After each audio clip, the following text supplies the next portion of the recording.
하겠습니다. 자, 복음과 함께 고난을 받으라. 디모데후서 1장 1절로 8절 다 함께 읽습니다. 시작. 하나님의 뜻으로 그리스도 예수 안에 있는 생명의 약속을 따라 그리스도 예수의 사도가 된 나 바울이 사랑하는 아들 디모데에게 이 편지를 씁니다. 하나님 아버지와 우리 주 그리스도 예수께서 내려주시는 은혜와 자비와 평화가 그대에게 있기를 빕니다.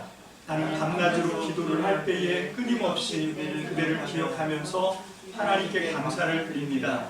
나는 조상들을 본받아 깨끗한 양심으로 하나님을 섬깁니다. 나는 그대의 눈물을 기억하면서 그대 보기를 원합니다. 그대를 만나봄으로 나는 기쁨이 충만해지고 싶습니다. 나는 그대 속에 있는 거짓없는 믿음을 기억합니다. 그 믿음은 먼저 그대의 외할머니 로이스와 어머니 유니게 속에 깃들여 있었는데 그것이 그대 속에도 깃들여 있음을 나는 확신합니다. 이런 이유로 나는 그대를 일깨워서 그대가 나의 안수로 말미암아 그대 속에 간직하고 있는 하나님의 은사에 다시 불을 붙이게 하려고 합니다. 하나님께서는 우리에게 비겁함의 영을 주신 것이 아니라 능력과 사랑과 절제의 영을 주셨습니다. 그러므로 그대는 우리 주님에 대하여 증언하는 일이나 주님을 위하여 갇힌 몸이 된 나를 부끄러워하지 말고 하나님의 능력을 힘입어 복음을 위하여 고난을 함께 겪으십시오. 아멘. 기도하겠습니다. 할렐루야. 살아계셔서 모든 삶들을 다스리시는 참 좋으신 나의 하나님 아버지, 우리 주님 예수 그리스도의 죽으심과 부활에 믿음으로 동참한 우리들은 전능하신 하나님의 주권을 굳게 믿습니다. 하지만 오늘날 진리의 말씀을 벗어난 잘못된 믿음의 행위들로 말미암아 이 세상으로부터 하나님을 믿는 사람들의 권위와 신뢰가 땅바닥에 곤두박질 치고 있는 상황을 우리가 만났습니다.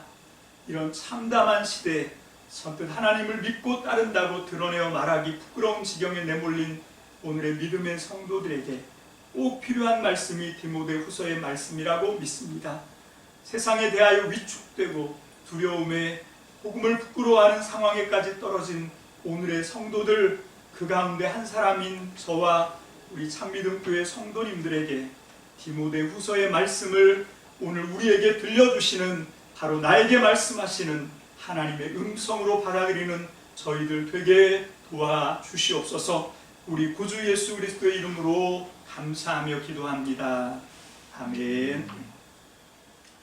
지난 시간에 이어서 오늘은 디모데후서 1장 말씀을 가지고 복음과 함께 고난을 받으라 라고 하는 제목으로 함께 말씀을 나누고 은혜를 구합니다.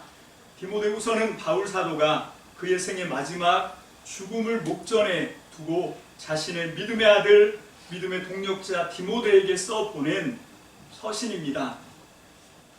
바울은 사도행전 28장에 나오는 약 2년간 가택연금과는 완전히 다른 로마의 끔찍한 감옥, 지한 외옥입니다. 이게 사형수들이 수감되는 장소인데 이 땅 밑에 있는 지한 외옥에 감금되어 있는 거예요.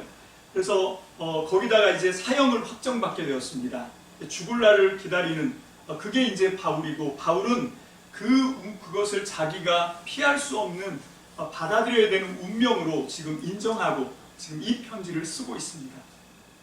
디모데후서 4장 6절 다 함께 봅니다. 시작. 나는 이미 부어드리는 제물로 피를 흘릴 때가 되었고 세상을 떠날 때가 되었습니다. 바울은 이걸 피할 수 없는 자기 운명이다 라고 자기의 죽음을 받아들이고 지금 이 편지를 쓰고 있습니다. 만약에 여러분이 지금의 바울의 입장에 처했다고 한다면 어떻게 하시겠습니까? 평생을 오직 주님을 위해서, 주님의 복음을 위해서 자신을 헌신하면서 전심전력으로 살아왔습니다.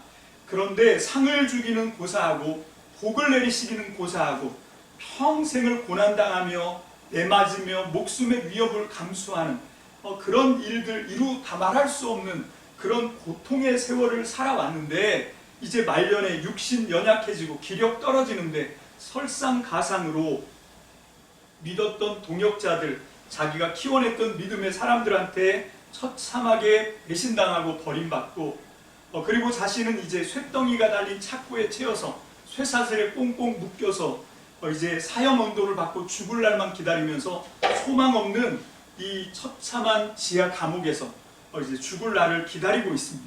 여러분이 그 입장이라고 하면 낙심되지 않겠습니까? 좌절되지 않겠습니까? 바울이 처한 상황은 그러고도 남을 수 있는 그런 인간적인 모든 상황들이 충족되어 있는 상황입니다. 여러분, 우리 같으면, 아니 저 같으면 도저히 헤어날 수 없는 상실감과 실패감에 빠져서 허우적거렸을 것 같습니다. 하지만 바울은 그 상황에서도 결코 좌절하거나 실패감, 상실감에 주저앉지 않습니다.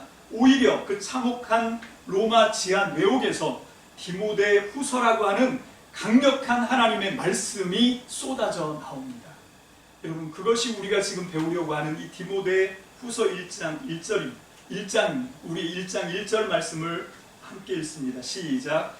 하나님의 뜻으로 그리스도 예수 안에 있는 생명의 약속을 따라 그리스도 예수의 사도가 된 나 바울이 비록 내가 옥에 갇혔지만, 비록 피할 수 없는 사형을 언도받았지만, 그럼에도 불구하고 나는 그리스도 예수, 우리 주님 안에 있는 생명의 약속을 따라 그리스도 예수의 사도다. 이게 바울의 정체성입니다. 나는 사도다. 어떤 상황에 떨어지더라도 바울은 이 굳건한 확신이 붙들려 있습니다. 여러분은 어떻습니까? 자신을 뭐라고 생각하고 사세요? 형편이 좋을 때나 행복할 때, 잘 나갈 때뿐만 아니라 이렇게 처참하게 무너지고 나락으로 추락했을 때에도 전혀 흔들림 없이, 변함없이 확실한 주님의 사람이라고 하는 확신이 당신에게 있습니까? 여러분, 세상에서 최고 수준을 자랑하는 대학교가 있다고 한번 가정을 해봅니다. 그 학교는 말 그대로 정말 세계 최고의 학교예요. 그러니까 아무나 들어가지 못합니다. 그야말로 세상의 최고의 수재들이, 그것도 아주 힘겹게 어마어마한 경쟁력을 뚫고 겨우 입학하는 그런 학교입니다. 그런 학교에 들어갔어요. 그리고 그렇게 들어온 최고의 수재들을 가리키는 세계 최고 수준의 대학의 그 교수는 각자 자기들 분야에서 정말 최고 중에 최고임을 자부하는 그런 학자 중에 학자들만 모여 있어요. 그러다 보니 많은 사람들로부터 존경을 받고 인정을 한 몸에 받고, 그래서 아무도 함부로 취급할 수 없는 그런 엄청난 포스를 갖고 있는 그런 교수들이, 그런 뛰어난 학생들을 지금 가리키고 있는 강의실이 있습니다. 그런데 그 학교에 무리식으로 정말 가방끈도 짧고 나이도 아주 어리고 신분도 미미한, 그냥 허드렛일하고 심부름하는 그런 어떤 꼬마 사환이 한 명 있다고 합시다. 그 최고의 수재들이 지금 최고의 수준의 교수에게 수업을 받고 있는 그 강의실에 그 꼬마 사환이, 별 볼 일 없는 그 사람이 갑자기 강의실 문을 벌컥 열어젖히고 들어오는 거예요. 여러분, 그것도 뒷문이 아니라 앞문을 강의하고 있는데, 여러분, 그럴 때는 어떤 상황밖에 없냐면 그 사환에게 총장님이 시킨 거예요. 지금 급하니까 빨리 가서 교수님 보고 오라고 해. 그 사명을 띄었을 때 이 꼬마는 당당하게 그 최고의 수재들이 모여있고 최고의 교수가 강의하는, 정말 함부로 어떻게 해볼 수 없는 그런 엄청난 포스가 있는 그런 강의실 문도 박차고 들어가는 거죠. 자기 자격이나 자기 조건이 아닙니다. 자기 실력으로 그렇게 하는 게 아니라 뭡니까? 나를 보내신 분이 있다는 거예요. 그게 사도라는 말입니다. 여러분, 우리에게는 이 정체성이 있어야 돼요. 하나님과의 관계에서 나는 하나님께서 나를 어떻게 인정하시고 있는지, 하나님의 약속을 따라. 여러분, 사도 바울은 말합니다. 하나님의 뜻으로 그리스도 예수 안에 있는 생명의 약속을 따라 나는 그리스도 예수의 사도가 되었다.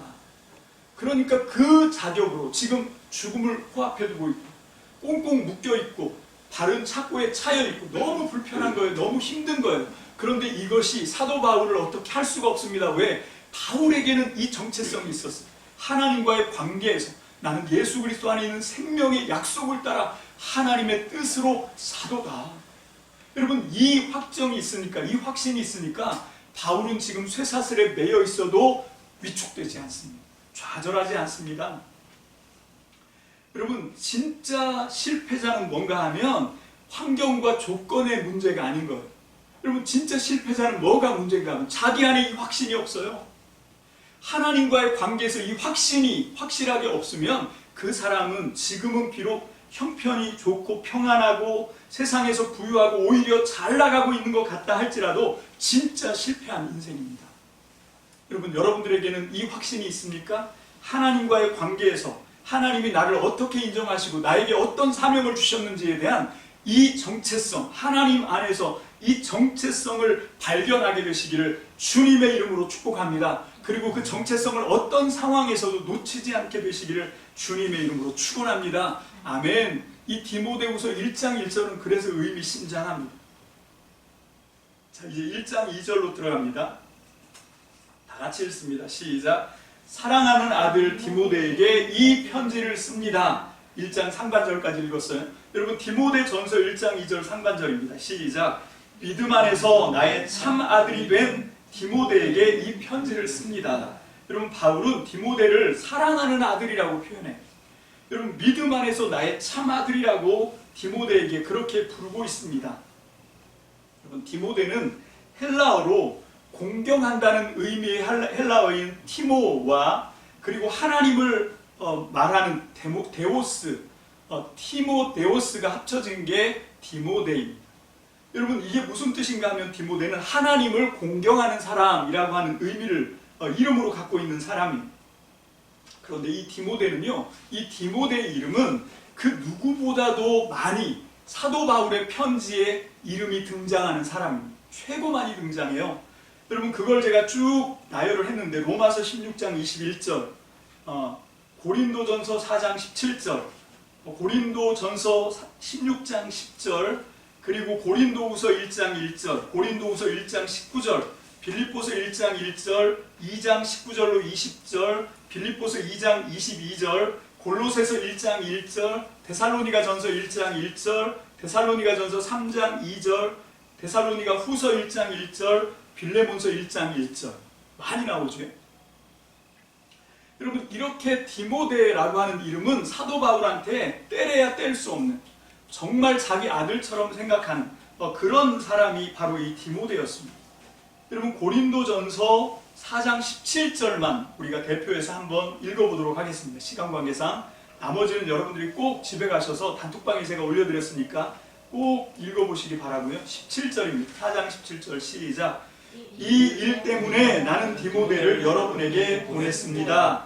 그는 주님 안에서 얻은 나의 사랑하는 신실한 아들입니다. 그는 그리스도 예수 안에서 행하는 나의 생활 방식을 여러분에게 되새겨 줄 것입니다. 어디에서나 모든 교회에서 내가 가르치는 그대로입니다. 이럴 정도로 사도 바울은 이 디모데에 대한 신뢰가 엄청났습니다.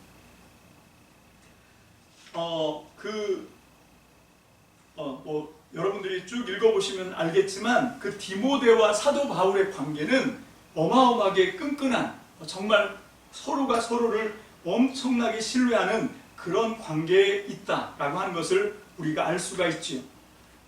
자, 디모데후서 1장 2절 하반절 다 함께 읽습니다. 디모데후서 1장 2절 하반절이에요. 시작. 그리스도 예수 때문에 감옥에 갇힌 나 바울과 자, 하나님 시작. 하나님 아버지와 우리 주 그리스도 예수께서 내려주시는 은혜와 자비와 평화가 그대에게 있기를 빕니다.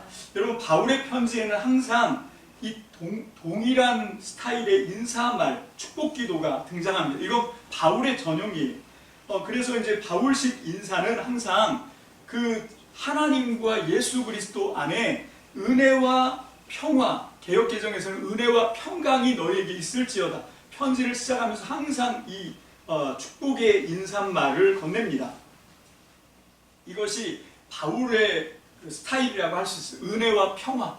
이거 항상 이 은혜와 평화, 아이레네와 샬롬, 이게 헬라어로 아이레네와 샬롬인데 이 두 가지 단어를 항상 쓰면서 편지를 쓰거든요. 자, 그런데 이 디모데 전서와 후서에서만 그 한 가지가 더 들어가죠. 그게 뭔가 하면 은혜와 자비와 평화입니다. 자비가 한자가 더 들어가요. 여러분, 이 바울식의 축복 인사는 갈라디아서 편지를 쓸 때도 들어갑니다. 여러분 갈라디아 교인들한테는 바울이 감사가 없어요. 칭찬이 없고 화부터 냅니다. 너희가 이렇게 빨리 하나님의 복음을 떠나서 가짜 복음에게 휘둘려? 막 이러면서 막 내가 막 몽둥이를 들고 갈까? 뭐 이러면서 막 무시무시한 그런 편지인데 갈라디아서가. 그런데 그 편지에서도 조차 바울은 이 은혜와 평화의 축복 기도를 합니다. 갈라디아서 1장 3절입니다. 시작. 우리 아버지 하나님과 주 예수 그리스도께서 내려주시는 은혜와 평화가 여러분에게 있기를 빕니다. 자, 이런 정도로 이게 이게 바울의 전형적인 인사예요. 그런데 디모데전서 1장 2절 봅니다. 시작. 믿음 안에서 나의 참 아들이 된 디모데에게 이 편지를 씁니다.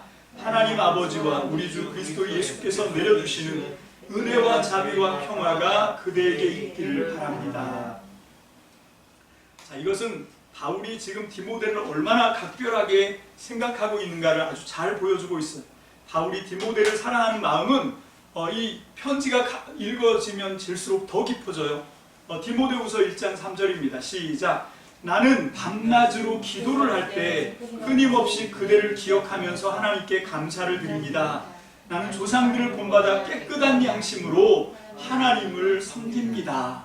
여러분 바울은 밤낮으로 기도할 때마다 단 한 번도 잊지 않고 빼놓지 않고 끊임없이 디모데를 기억하면서 디모데의 이름을 부르면서 하나님 앞에 기도를 한다고 고백을 합니다. 그리고 기도하시는 분들은 이게 무슨 말인지 어떤 의미인지를 잘 알 거라고 느껴져요. 여러분 잘 느끼실 거라고 믿습니다. 그렇습니다. 이게 기도할 때마다 어떤 사람을 떠올리고 어떤 사람의 이름을 계속 하나님 앞에 부르면서 기도한다는 건 그만큼 그 사람을 사랑한다는 얘기예요. 여러분 여러분에게는 그런 사람이 있습니까? 여러분의 이름을 항상 기도할 때마다 잊지 않고 하나님 앞에 기억하면서 끊임없이 여러분들의 이름을 불러가면서 기도해주는 여러분 그런 사람이 있습니까? 여러분 주의 종 목사가 기도할 때마다 항상 기억하면서 기도를 드려야 할 정도로 여러분은 이 목사와 그런 깊은 사랑의 관계, 사랑의 교제를 지금 나누고 있는 성도입니까? 여러분 갑자기 제가 지금 따가운 눈총을 막 느끼고 있습니다. 여러분 지금 이 설교를 들으시는 많은 성도님들이 저 목사가 과연 기도할 때마다 빼놓지 않고 내 이름을 끊임없이 밤낮으로 하나님 앞에 기도할 때마다 내 이름을 불러가면서 그렇게 기도를 할까? 아니 더 이제 심각하게 저 인간 기도라는 걸 하긴 할까?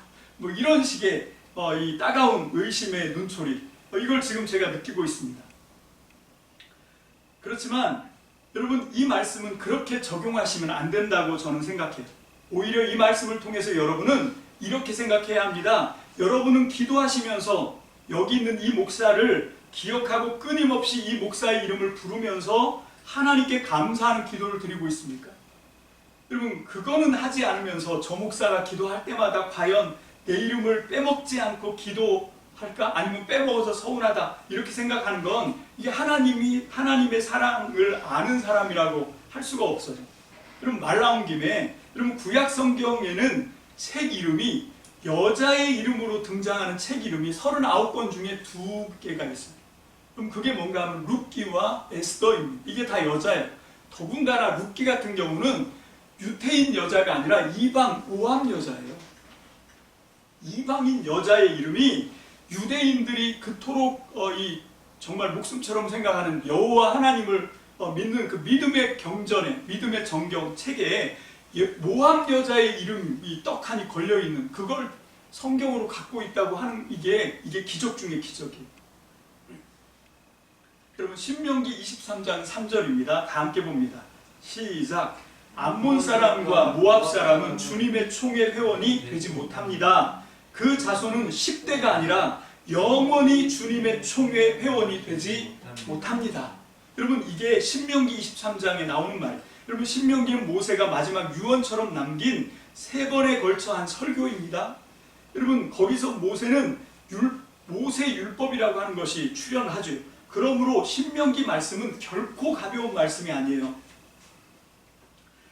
자, 거기서 모세가 모압 사람과 암몬 사람은 주님의 총회 회원이 될 수가 없다. 자손 10대가 내려가는 건 고사하고 영원토록 절대로 주님의 총회의 일원이 될 수 없다라고 못을 박은 이유는 뭔가 하면 광야 40년 동안 이제 가나안 땅에 들어올 때 암몬 자손과 모압 자손이 이스라엘 백성들에게 길을 열어주지 않았습니다. 뿐만 아니라 발락이 발람을 시켜서 저주까지 하는 그런 사건 때문에 이게 원수가 된 거예요. 자, 그게 모압입니다. 그런데 어떻게 이 모압 여자의 이름을 성경에 올릴 수가 있었는가? 어떻게 이런 기적 같은 일이 가능해졌는가? 다름 아닌 그녀의 삶이 하나님의 헤세드, 하나님의 마음을 보여주는 삶이었기에 가능했다는 거죠. 그녀는 이방인이었음에도 불구하고 자기 희생을 통해서 타인 시어머니 나오미의 고통의 삶 속으로 기꺼이 들어가 함께 하기로 결정합니다. 그것이 시어머니를 따라 들어오는 삶이었죠. 그렇게 해서 결국은 자기 고향 친척집으로 돌아가라고 하는 시어머니의 간곡한 이 말에도 불구하고 끝까지 시어머니와 함께 베들레헴에 들어오게 됩니다. 그리고 베들레헴에 들어왔고 베들레헴에 들어온 걸로 끝난 것이 아니라 유대인 왕가 가문 족보 안에 들어옵니다.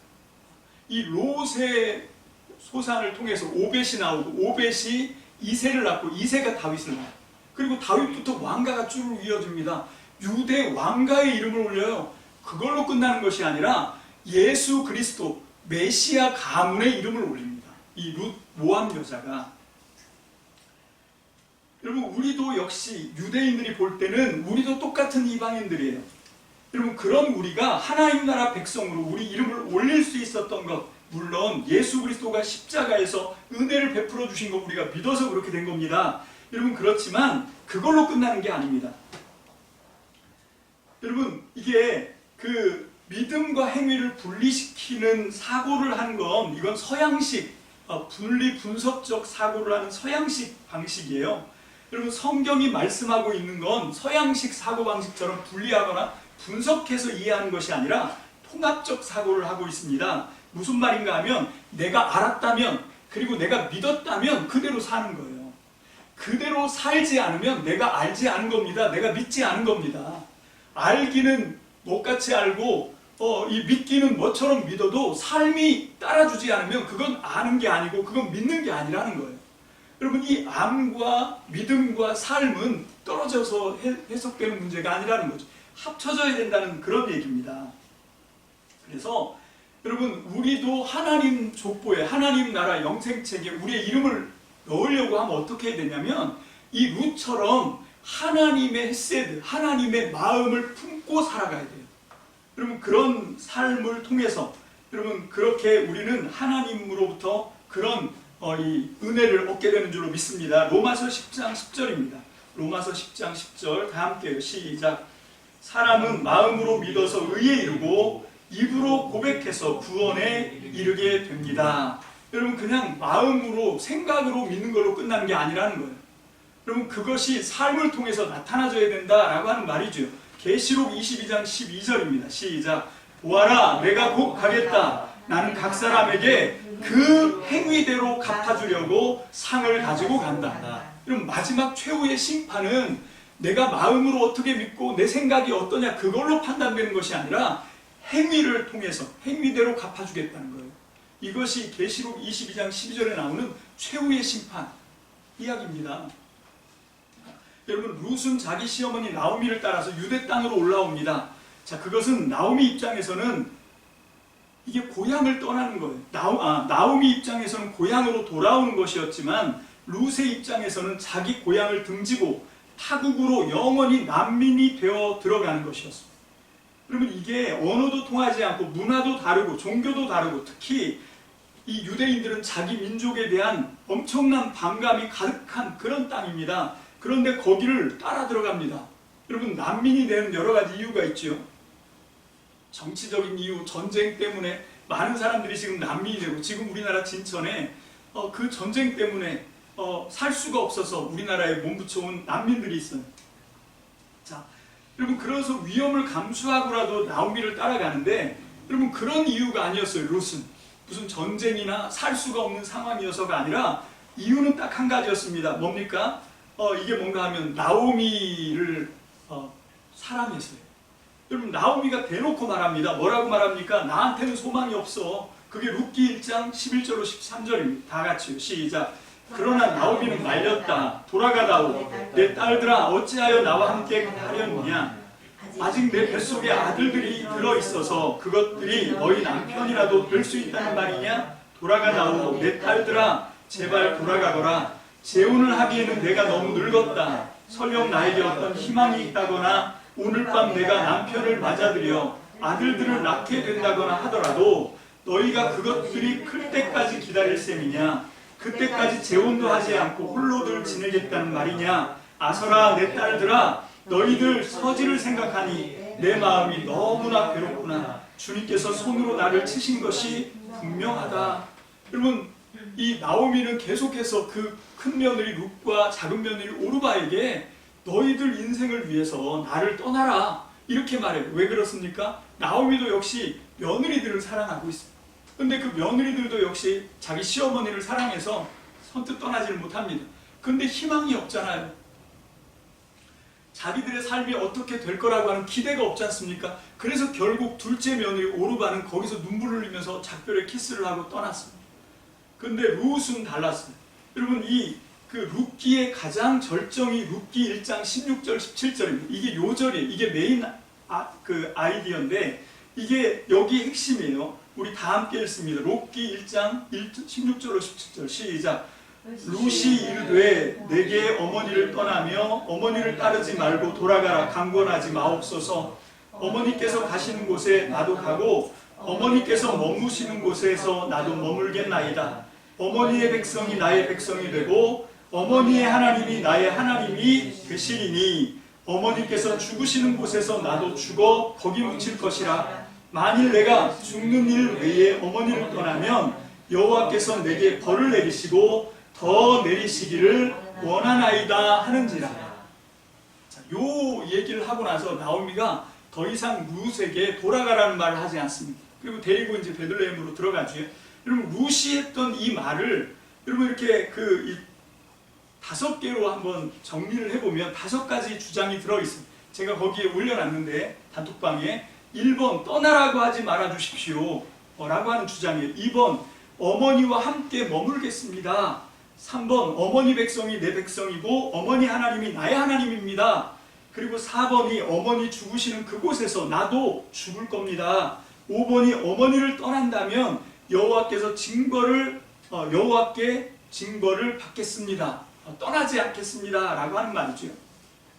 자, 요게 뭔가 하면 A, B, C 그리고 다시 B-A-로 이렇게 들어가는 요거를 가리켜서 그 문학적 기법인데 치아스틱 스트럭처라고 해요.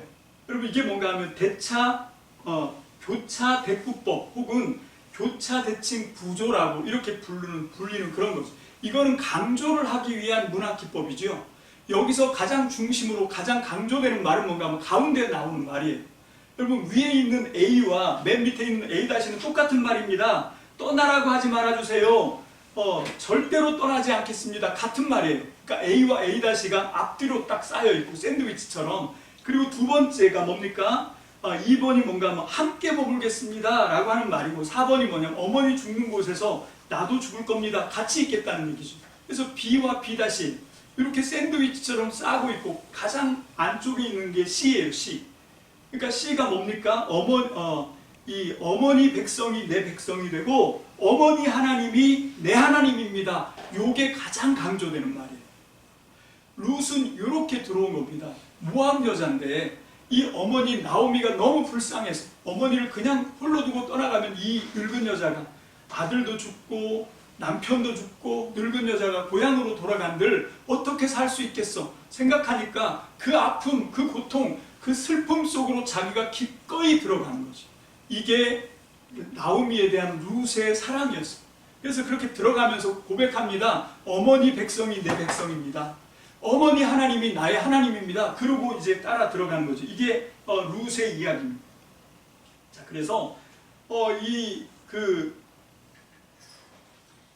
그 타인의 그 삶 속으로 기꺼이 들어가는 이게 바로 예수님이 사람이 되셔서 이 세상에 들어오는 그 성육신과 똑같은 말입니다.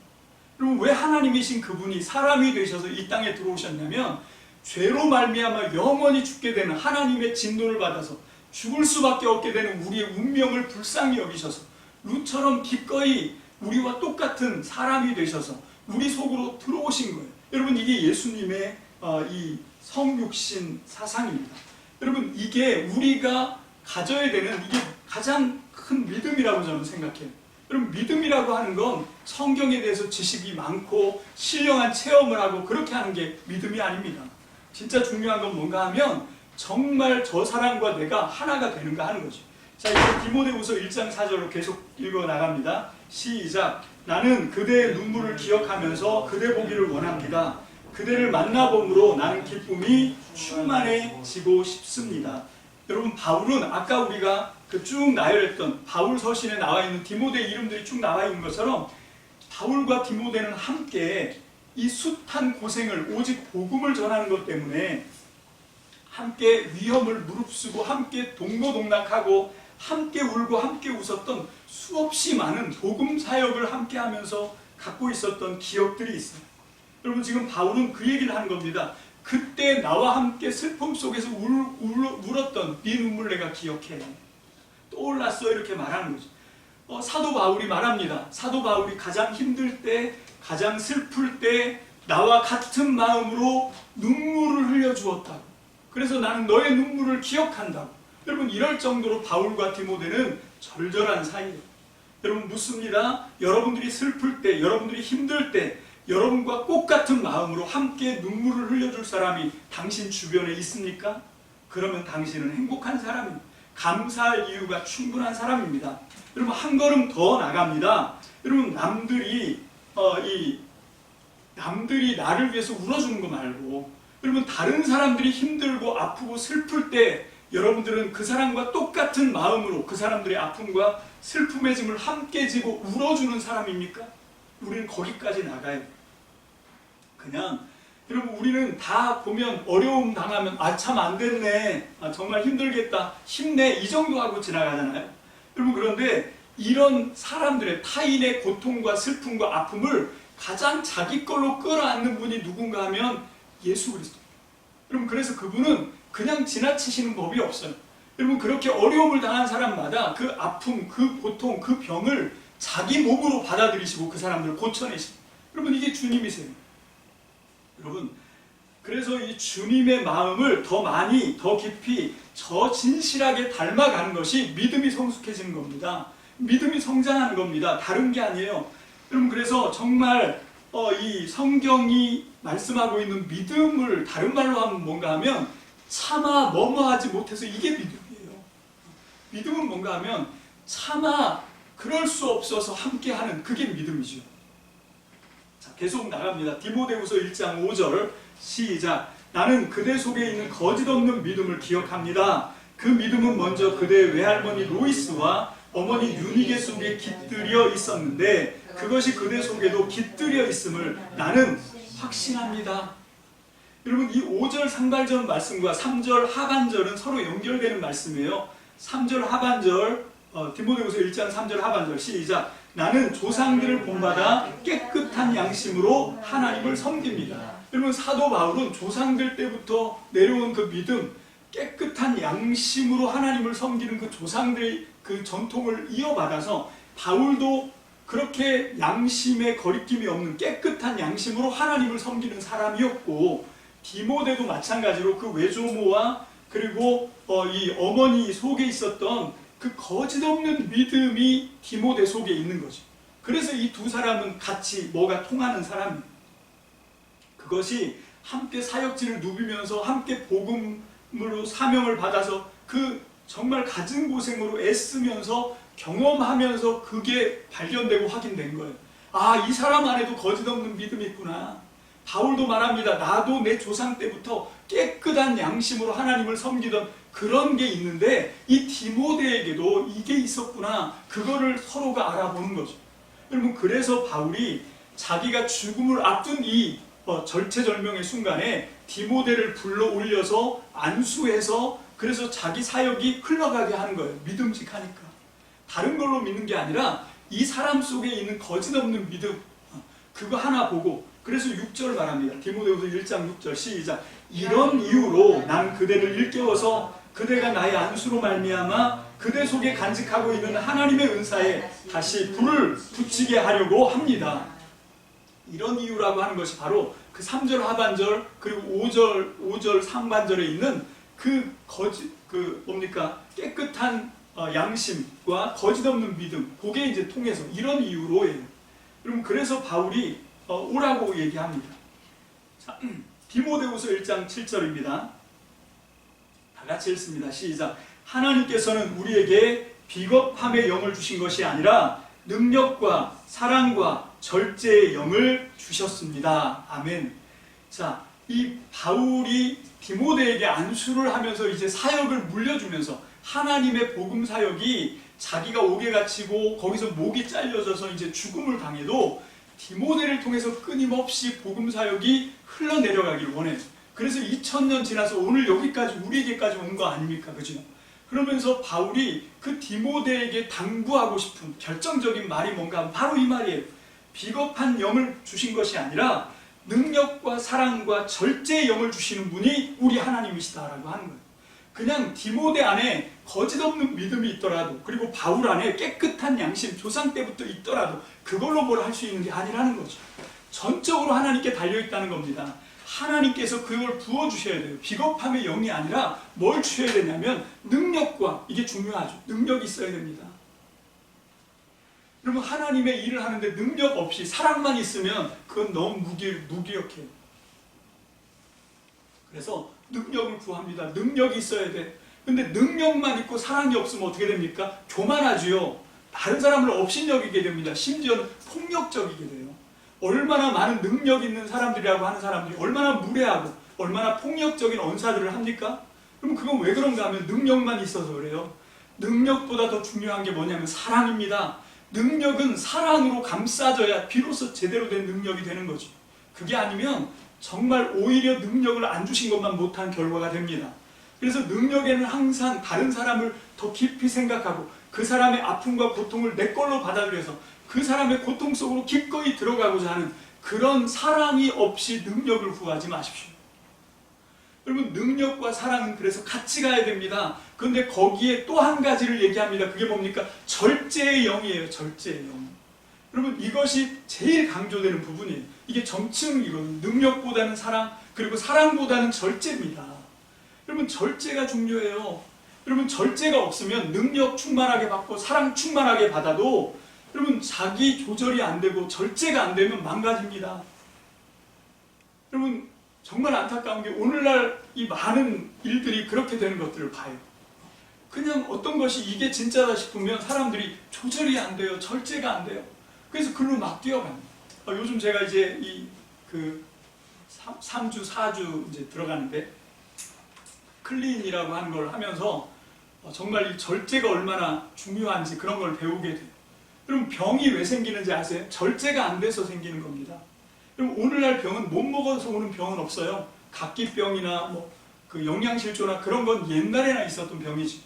여러분, 지금은 너무 많이 무절제하게 먹어서 그래서 그것이 결국은 병이 되고 그것이 결국은 나를 망치죠.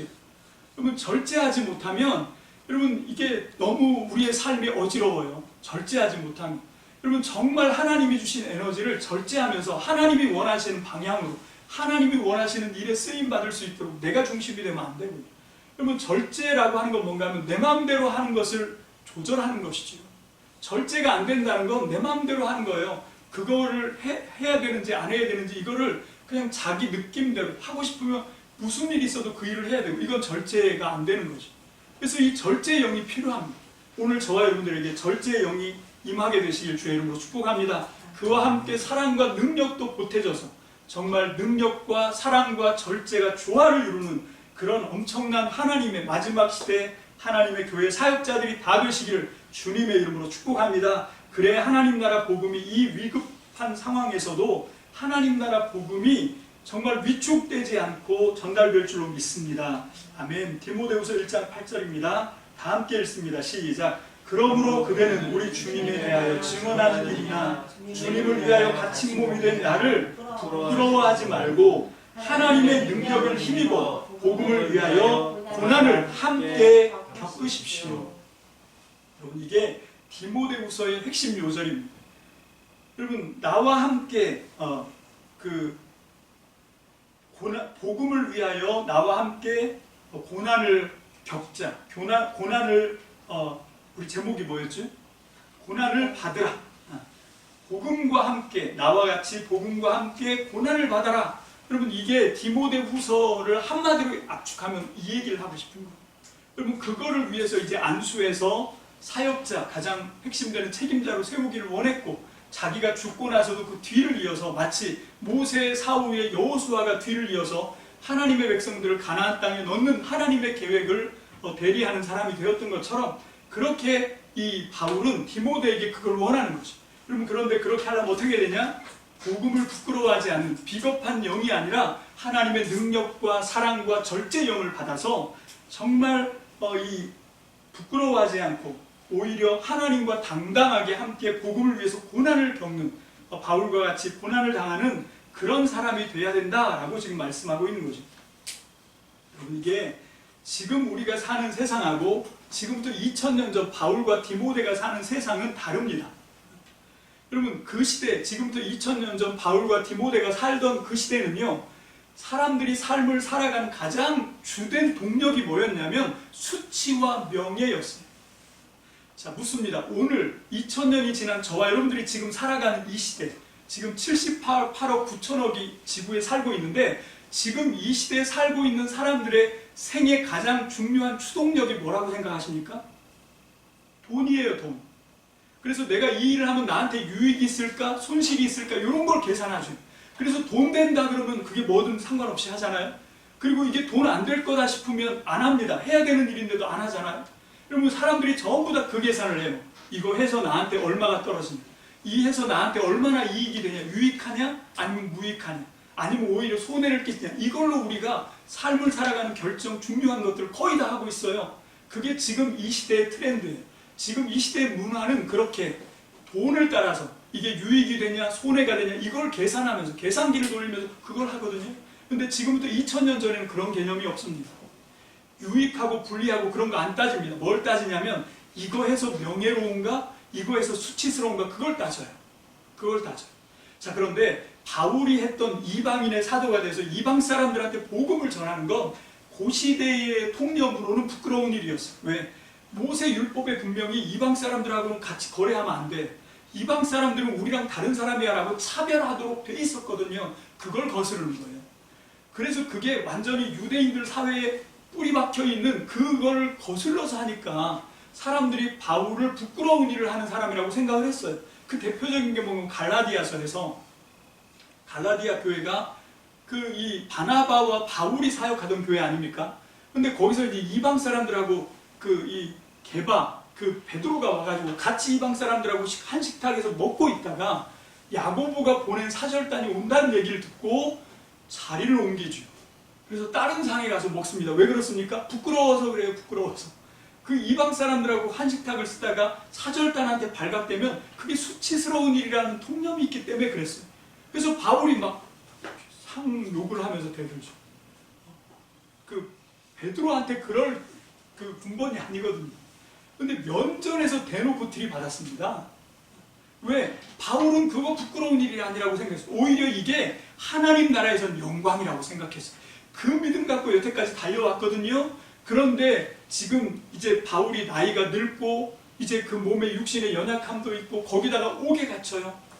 그렇게 되니까 바울을 추종하던 사람들이 결국 어떤 생각을 하냐면 바울이 주장했던 복음이 부끄러운 복음이었나? 라고 흔들린 거예요. 그래서 사람들이 떠나간 겁니다. 바울이 부끄러워서, 복음이 부끄러워서, 바울이 전하는 복음, 바울이 부끄러워서 떠나간 거예요. 그래서 디모데에게 말합니다. 너는 나를 부끄러워하지 마라. 그리고 복음을 부끄러워하지 말라고 그렇게 얘기해요. 그것이 디모데후서 1장 8절 말씀이었습니다. 다시 한번 읽습니다. 이게 요절입니다. 시작. 그러므로 그대는 우리 주님에 대하여 증언하는 일이나 주님을 위하여 갇힌 몸이 된 나를 부끄러워하지 말고, 그게 그 말이에요. 이거 절대 부끄러운 일이 아니야. 오히려 하나님의 능력을 힘입어 복음을 위하여 나와 함께, 요게 빠진 거죠. 고난을 함께 겪으십시다. 이 얘기를 합니다. 나와 함께 고난을 받자. 여러분, 이게 오늘날 우리에게는 어떻게 들립니까? 오늘 지금까지 우리가 이 디모데후서 1장 1절부터 1장 8절까지 쭉 함께 살펴봤어요. 쭉 살펴보면서 여러분들에게 이 말씀이 어떻게 들려왔습니까? 자, 여러분들이 이 디모데후서의 말씀을 갖고 이제 우리가 공부를 하니까 집에 가셔서도 꼭 디모데후서의 말씀을 열어놓고 읽고 또 묵상하시기를 강권합니다. 여러분, 그럴 때 절대로 여러분들이 가져서는 안 되는 생각이 뭔가 하면, 내가 이 말씀을 알아도 그만이고 모른다고 해서 내가 살아가는데 무슨 대수겠어? 이런 태도, 이게 결국은 우리를 하나님의 말씀을 못 듣게 만드는 거예요. 그거 아닙니다. 내가 이 말씀을 못 들으면 나는 살 수가 없다는 절박한 마음으로 내가 꼭 이 디모데를 통해서 나에게 들려주시는 말씀을 들어야, 지금 우리가 안 그래도 예수 믿는다는 것이 부끄러워서 어디다 대놓고 내가 목사라고 말할 수 없는 그런 상황과 시대 속에 살고 있잖아요. 여기서도 우리가 복음을 위해서, 복음과 함께 정말 고통을 받으면서까지 복음을 위해서 삶을 살려고 한다고 하면 이 디모데후서의 말씀을 통해서 하나님의 음성을 들어야 됩니다. 오늘 여러분들은 어떻게 들었습니까? 이 말씀을. 여러분, 이걸 제가 규정해서 여러분들에게 전하고 싶지 않아요. 여러분들이 정말 진실한 마음을 가지고 다시 한번 제 설교를 곱씹으면서 이 디모데후서 1장 1절부터 8절까지를 묵상하시고 읽어가시면서, 하나님, 내가 이 시대에 하나님의 사람으로 발견되고 싶습니다. 내가 이 디모데후서 1장 1절과 8절, 1장 1절부터 8절까지의 말씀을 통해서 나에게 말씀하시는 하나님의 음성을 내가 듣지 못하면 나는 결국 멸망하는 사람이 될 수밖에 없습니다.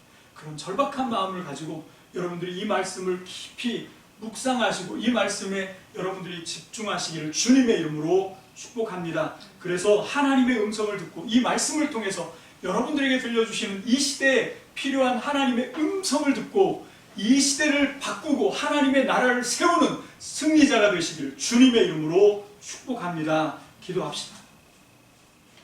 할렐루야. 살아계신 주님, 주님의 사랑과 은혜를 감사합니다. 아버지, 디모데후서의 말씀이 정말로 이 부족하고 연약한 종에게 너무도 필요한 말씀입니다. 특별히 아버지 하나님, 능력과 사랑과 절제가 필요합니다. 하나님, 이 세 가지 중에 아무것도 없는 아버지 하나님, 가난한 이 종의 간구를 들어주셔서 주여 아버지 하나님, 이 종에게 능력을 부어주옵소서, 사랑을 부어주옵소서, 그리고 그 위에 절제의 영을 부어주셔서 아버지, 마지막 때에 하나님의 복음을 부끄러워하지 않고 아버지 하나님, 담대하게 하나님의 말씀을 먼저 내가 지키고, 그리고 하나님의 말씀에 먼저 내가 순종하고, 내가 순종하고 믿은 이 말씀을 가지고 죽어가는 이 시대의 많은 영혼들을 되살리게 도와 주시옵소서, 세우게 도와 주시옵소서, 하나님의 나라를 확장하게 하여 주시옵소서. 감사를 드리옵고 예수님의 이름으로 축복하며 기도합니다.